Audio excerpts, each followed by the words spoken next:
পদ্মা মেঘনা যমুনার তীরে আমরা শিবির করেছি।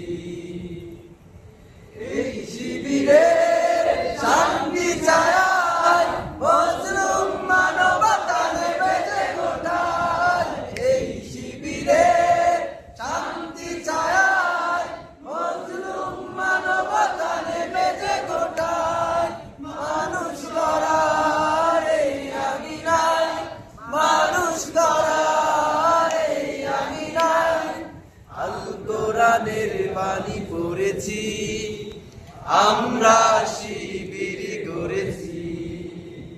পদ্মা মেঘনা যমুনার তীরে আমরা শিবির করেছি। আমাদেরকে তিতুমির হয়ে জালিমের কণ্ঠ রুখবে, শরীয়তুল্লাহ ইসলামের জনতা করবে। আমাদেরকে তিতুমির হয়ে জালিমের কণ্ঠ